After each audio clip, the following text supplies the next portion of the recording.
Experience the freedom of invisibility. Stealth Acoustics, building totally invisible audio solutions.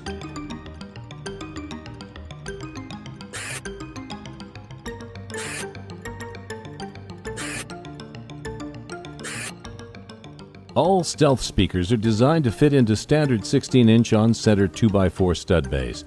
Under normal circumstances, you should make sure that the studs are on 16-inch centers by measuring. This should result in a clear 14.5-inch opening between the studs. In new construction, place savers matching the speaker models being utilized should be installed when the job is pre-wired and before wallboard is installed. Installing the place saver instead of the actual speaker reserves the properly sized space for the speaker without subjecting the speaker panel to the construction environment. During the pre-wire phase, install your regular speaker wiring and attach it securely to the studs, leaving sufficient slack length to be able to connect to the speaker panel when it's installed. Back boxes available from Stealth may be used with the place savers if desired to form an enclosure or if required by code. But back boxes are not generally needed if the speaker is being installed into an enclosed cavity such as a wall. Exposing the unfinished speaker to long periods of high humidity, as sometimes found on a job site, should be avoided. In any installation, the cavity or back box should be loosely filled with mineral wool or fiberglass insulation batting. After the wallboard is installed, but before seam taping occurs, you should check the thickness of the wallboard.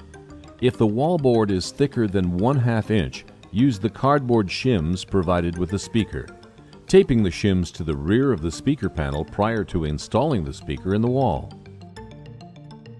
Remove the cover overlay and keep it handy to provide proper speaker finishing information to the wallboard finishers. Remove the place saver and insert the speaker wires into the binding posts on the speaker crossover, noting proper polarity. Tighten the binding post securely using the provided plastic nut driver. Jiggle the wires and then retighten. Do not over-tighten, but you do want a snug fit. With smaller gauge wires, you can bend the exposed wire back upon itself prior to insertion to make better contact with the binding posts. Next, attach the speaker panel directly to the structural framing where the place saver was removed using the provided screws. The speaker panel has been pre-drilled with the proper number of mounting holes. Be sure that all of the screws are installed and that they hold securely to the framing. Do not use nails. At this time, test the speaker and wiring with an amplified sound source to ensure that everything is connected properly and working. Stealth speaker panels are designed so that when the panel is installed, the face of the panel is 1/16 of an inch beyond the finished surface of the drywall. This allows room for the joint compound to be feathered from the panel out onto the wall while keeping joint compound from building up in the active area of the panel. By placing a straight edge across the face of the panel, there should be a 1/16 of an inch gap between the straight edge and the wall. If the speaker panel face is not out far enough, then remove the panel and use shims to bring the panel face forward.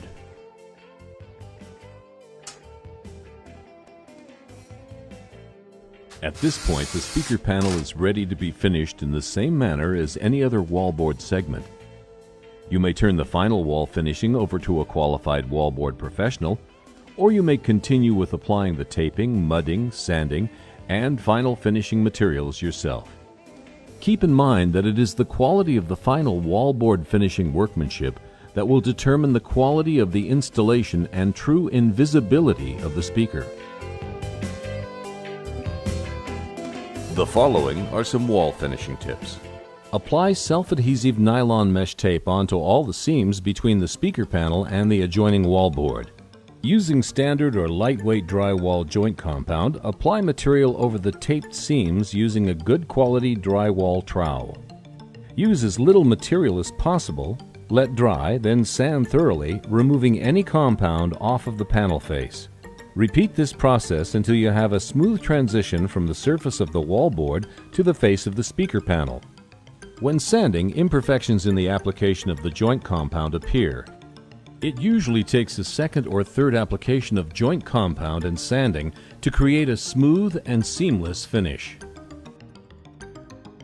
When applying the final application of joint compound, it's advisable to scrape a very light skim coat of joint compound over the panel face to remove any final minor blemishes. This skim coat should be thoroughly sanded smooth so that the pre-primed paper layer of the panel face just becomes visible. This ensures a smooth panel surface while making sure that finishing materials on the panel face are kept to a minimum. In no case should the joint compound on the central panel face be built up to more than 1/32 to 1/16 of an inch or 0.79 millimeters to 1.5 millimeters, as excessive joint compound buildup will affect the performance of the speaker. It's a good idea to then paint a prime coat of wallboard primer over the speaker, which helps reveal any remaining blemishes.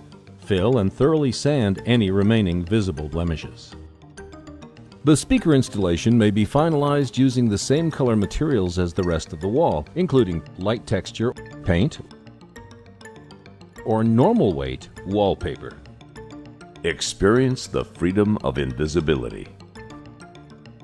Stealth Acoustics. Building totally invisible audio solutions. The end of aesthetic pollution.